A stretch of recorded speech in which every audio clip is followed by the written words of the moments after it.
तो आप लास्ट 10 दिन का ट्रेड देखिए जेबीएम ऑटो में या ओलेक्ट्रा ग्रीन टेक में, वहां पर जबरदस्त मूव आपको आते हुए दिख रहा है। क्या रीजन है? मार्केट वापिस सोच रहा है कि गवर्नमेंट आगे जाके फोकस करेगी ज्यादा से ज्यादा इलेक्ट्रिक बस लेके आने के लिए, हम्म। क्योंकि गैस से जो गाड़ी चल रही है, अगर गैस का किल्लत आएगा तो दिक्कत है। तो उसका ऑल्टरनेट क्या है? गैस या पेट्रोल का अगर दिक्कत आती है तो वो है इलेक्ट्रिसिटी। तो इलेक्ट्रिक बस इलेक्ट्रिक में फोकस वापस जा रहा है। तो थोड़ा सा आप सर इसको वीकली चार्ट में देखिए या हम्म। 1 महीने के चार्ट में देखेंगे तो आपको दिखेगा। इंटरनेट चार्ट में ना देखे तो क्लियर साइन नहीं आएगा। अ, तो आप देखिएगा ये ओलेक्ट्रा का मूव आप देखिए, जेबीएम का आप मूव देखिए, तो आपको हम्म। दिखेगा ये वापस फोकस यहाँ पर जा रहा है। तो यहाँ पर अगर फोकस जा रहा है तो धीरे धीरे जो इलेक्ट्रिक गाड़ियां बनाती हैं फोर व्हीलर्स, उसमें भी फोकस आएगा। अभी तो ये बस में आया है, उसमें भी आएगा। उसमें महिंद्रा महिंद्रा हो सकता है टॉप पिक, अगर मैं और या मिड जो एंसिलरी ऑटो एंसिलरी स्टॉक्स है वहां हम्म। पर ध्यान रखा जा सकता है। जो इलेक्ट्रिक व्हीकल का एंसिलरी प्रोवाइड करते हैं वहां पर भी एक अप मूव आ सकता है आने वाले टाइम पे। हम्म। ठीक है, ओके।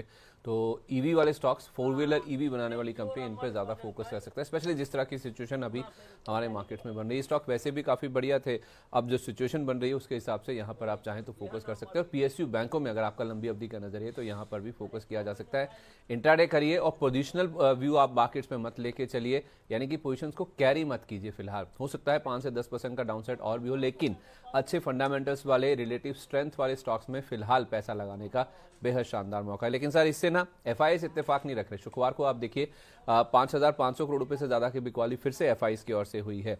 तो अब तक आप देखेंगे मार्च के महीने में, जो 20 मार्च तक का डेटा हमारे सामने है, 86,782 करोड़ रुपए की बिकवाली हो चुकी है। सर ये जिस तरह से मूड माहौल चल रहा है ना इनका, ऐसा लग रहा है कि इस महीने में ये 1 लाख करोड़ का आंकड़ा हो जाएगा पार आराम से, जिस रफ्तार पे ये चल रहे हैं, जितनी बिकवाली ये कर रहे हैं। और वायदा बाजार में भी रुकने का नाम नहीं है सर। 824 करोड़ रुपए के इंडेक्स फ्यूचर्स बेचे गए हैं, 226 करोड़ रुपए के इंडेक्स ऑप्शंस में बिकवाली हुई है। स्टॉक फ्यूचर्स खरीदे हैं 436 करोड़ के, लेकिन 262 करोड़ रुपए के स्टॉक ऑप्शंस भी बेचे गए हैं। नेट नेट 876 करोड़ रुपए की बिकवाली ही यहाँ पर बनती हुई दिखी है। अगर आप लॉन्ग शॉर्ट रेशो देखेंगे तो लॉन्ग शॉर्ट रेशो में थोड़ा सा रिस्पाइट आपको जरूर देखने को मिल रहा है। 14.36 पर अब जो लॉन्ग पोजीशंस है वो एफआईएस की पहुंच गई, लेकिन सर कैश में रुकने का नाम नहीं ले रहे हैं अभी भी। इसको कैसे समझा जाए?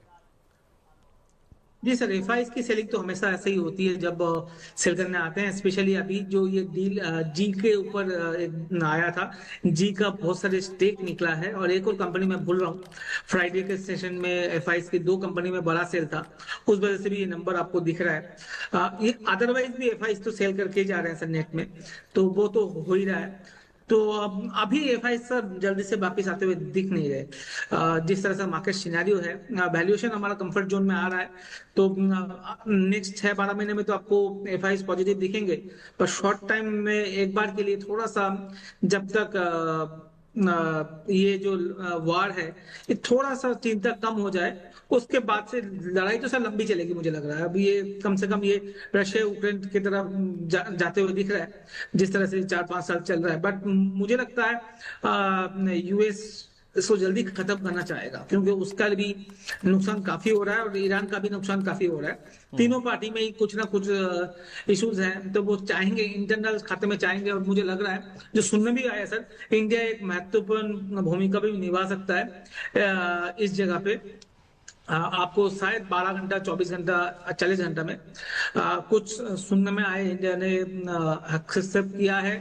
इंडिया ने बात की है दोनों तरफ से और इसको सोल्यूशन कहीं पे लेके गए हैं। जितना मेरे को सुनने में आया सर, ये कुछ हो रहा है। अगर ये नहीं होता है तो थोड़ा सा लंबा खींच सकता है। जो रशिया यूक्रेन की मैं बात कर रहा हूँ, तब वहां तक भी खींच सकता है। चांसेस क्या है? चांसेस थोड़ा कम है, पर देखना पड़ेगा। एफआईज की जब तक ये अनसर्टेनिटी रहेगा, एफआईज एशियन कंट्रीज में ही पैसा नहीं लगाने वाले। इसलिए वो अभी थोड़ा सा निकल रहा है, क्योंकि उनके लिए सब 2%। सर आपके पास 100 रुपए है और आपने 2 रुपए कहीं लगा रखा है, वहां पर चिंता चल रहा है, तो स्टॉक ऑफ बेच दोगे, वो ही आपको एफआईज करते हुए दिख रहे हैं। पूरे वर्ल्ड का 2% ही इंडियन मार्केट में लगा हुआ है एफआईज का, तो कोई बड़ा नहीं है। उसमें से कुछ पॉइंट कुछ परसेंट बेच रहे हैं, उस 2% में भी पॉइंट कुछ बेच रहे हैं, तो उनके लिए बड़ा चीज नहीं है, हमारे लिए बहुत बड़ा हो जाता है। फर्क इतना ही है। ठीक है, मतलब जब तक सर वो जब क्लैरिटी। आप स्टॉक पूछ रहे जो आप स्टॉक पूछ रहे थे, उसमें एक स्टॉक रह गया था, आपका हो जाए उसके बाद मैं उस स्टॉक के बारे में बात कर लूंगा। ठीक है, ओके। तो आप बाद में बात करना चाहेंगे या अभी करना चाहेंगे? मैं अभी बोल सकता हूँ sir. Please. Sir last week Monday को ही हमने एक स्टॉक बात की थी, एक्यूटस केमिकल, आपको याद हो तो। सर इस ACU, मार्केट में 15% ऊपर में क्लोज हुआ था। ACU ACUT, TAAS। राइट। मैंने बोला था स्ट्रॉन्ग स्टॉक में जाना चाहिए, आरएस का बात की थी उस टाइम पे भी।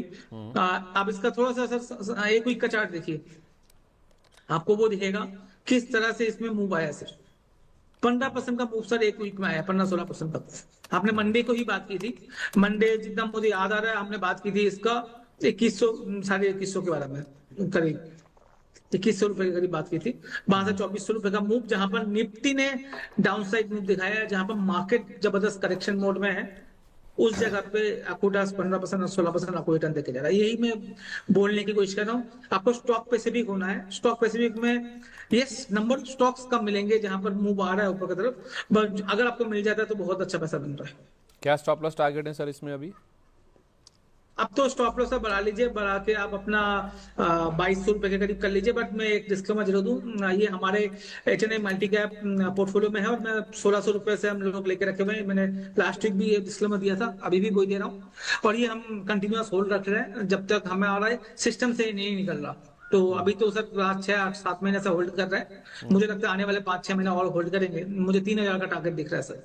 शॉर्ट टर्म तीन। के लिए मुझे लगता है 2600-2700 तक जा सकता है, और स्टॉप लॉस आपका 2200-2150 होना चाहिए। 2600, 2700 और 3000 के टारगेट हो गए, और आप कह रहे हैं कि 2200 रुपये का स्टॉप लॉस लगा लीजिए। जी ठीक है, तो 3000 तक का व्यू पॉइंट अगर आप ले सकते हैं, आप इतना वेट कर सकते हैं, तो ज़रूर इसमें खरीदारी कीजिए। 600 रुपये का और अपसाइड है। 600 रुपये का मतलब हो गया 25% का और अपसाइड इसमें है। तो 2200 रुपये का स्टॉप लॉस है। 200 रुपये गंवाने के लिए और पाने के लिए आपके पास 600 रुपये है। तो 1:3 का रिस्क रिवॉर्ड है। एक्विटास केमिकल्स में चाहें तो अभी भी खरीदारी करके चल सकते हैं। अच्छा, कुछ घरेलू संकेतों की ओर चलें सर। तो FIs बेच रहे हैं, ठीक है, DIs खरीद रहे हैं, लेकिन हमारा रुपया भी सर कमज़ोर होता ही जा रहा है, रुकने का नाम नहीं ले रहा। जिस तरह से कच्चे तेल में दिक्कत है, प्रेशर है, FIs बेच रहे हैं, डॉलर की डिमांड बढ़ रही है। तो डॉलर के मुकाबले पहली बार हुआ है कि रुपया 93 का जो लेवल है उसके भी पार निकल गया। पार निकल गया मतलब और कमज़ोर होता हुआ दिखा है। कमज़ोर पार निकलने का मतलब है कि इसमें कमज़ोरी और बढ़ गई है। और दिन के दौरान तो सर हमने 93.76 का रिकॉर्ड निचला स्तर भी देखा। 113 पैसे का सर इंट्राडे ड्रॉप था। हालांकि जो क्लोजिंग हुई है 108 पैसे की गिरावट के साथ हुई। 92.63 के मुकाबले हम 93.71 पर बंद हुए। तो जो रिकॉर्ड लो था उससे 5 पैसे हल्का रिकवर होकर 93.71 पर बंद हुए। सर एक तो ये है कि हम बहुत जल्द 94 को अप्रोच कर रहे हैं। पिछले हफ्ते ही आई थिंक गोल्डमैन सैक्स की एक रिपोर्ट आई थी, 95 की बात कर रहे थे एक साल में। मैंने उस समय भी कहा था कि एक साल का समय शायद इन्होंने ज़्यादा ले लिया। बाजार तो मुझे लगता है एक महीने का समय लेने के लिए तैयार नहीं है। अब दिक्कत की बात यह है सर, जब से ये वॉर शुरू हुआ है ना, फेब एंड से आप मान लीजिए 27 तारीख को लास्ट सेशन था, 27 फरवरी को, 28 तारीख से वॉर शुरू होगी। तो उसके बाद से आप देखिए तो रुपया 3%, और 2026 में अब तक आप देखेंगे तो 4% से ज़्यादा कमज़ोर हो चुका है। अब इसका सिग्निफिकेंस ये है कि we are the worst performing Asian currency. Asia में आप देखेंगे जितनी भी करेंसीज हैं सब कमज़ोर हो रहे हैं, लेकिन हम सबसे ज़्यादा कमज़ोर हुए हैं। हमारे ऊपर प्रेशर सबसे ज़्यादा था। सर ये तगमा कब तक जारी रहेगा? सर मेरा तो मानना 92.5 था, जो मैक्सिमम वहां तक जा सकता है। लास्ट वीक ही हमने इसको बढ़ा के 93.5 किया, पर उसको भी क्रॉस कर दिया है। तो ये एक्सपेक्टेशन से ज्यादा खराब हो रहा है, और वो मार्केट के लिए भी अच्छा नहीं है, एंड हमारे कंट्रीज के लिए भी अच्छा नहीं है। और एशिया का सबसे खराब प्रदर्शन दिखाने वाली करेंसी हो चुकी है, और लास्ट ईयर भी वही थी। लास्ट ईयर भी रुपया ही था जो एशिया की सबसे खराब प्रदर्शन वाली कंट्री थी। तो थोड़ा सा नजर बना के रख रहे हैं सर। अभी मैं इसमें कोई कमेंट ज्यादा नहीं करना चाहूंगा। नजर बना के रखे हुए हैं, किस तरह से ये प्ले आउट होता है वो देखना पड़ेगा। बट इंडिया के लिए अच्छा नहीं है ये सर। एक तरीके से थोड़ा सा अच्छा हो गया चांदी बायर्स के लिए। अब चांदी जिस तरह से टूट रहा है सर, उसमें सर डॉलर टर्म में तो 76-77 आ गया है। बट अगर आप रुपए के टर्म पे देखोगे तो 4%, 5% बच गया। जो 4% आप बता रहे हो, 3 से 4%, क्योंकि ये थोड़ा सा रुपया अप्रिशिएट हो डिप्रिशिएट हुआ है हमारा, उस वजह से चांदी का भाव या सोने का भाव थोड़ा सा इंडिया में ज्यादा है देन वर्ल्ड मार्केट। आज से 6 महीने बाद मान लीजिए वर्ल्ड मार्केट में 1 लाख रुपए था 6 महीने पहले, और आज 80,000 है, और इंडिया में 1 लाख रुपए था। तो आज 80,000 के बदले 84,000 है, तो 4,000 रुपये वो बच गए। वो एक फायदा है। अदरवाइज अगर ध्यान से देखें तो नुकसान तो है ही। सर ऐसा एक मार्केट है जहां पर चांदी भी टूट रहा है, सोना भी टूट रहा है, इक्विटी भी टूट रहा है, बिटकॉइन भी टूट रहा है। मैं भी वही कह रहा था सर।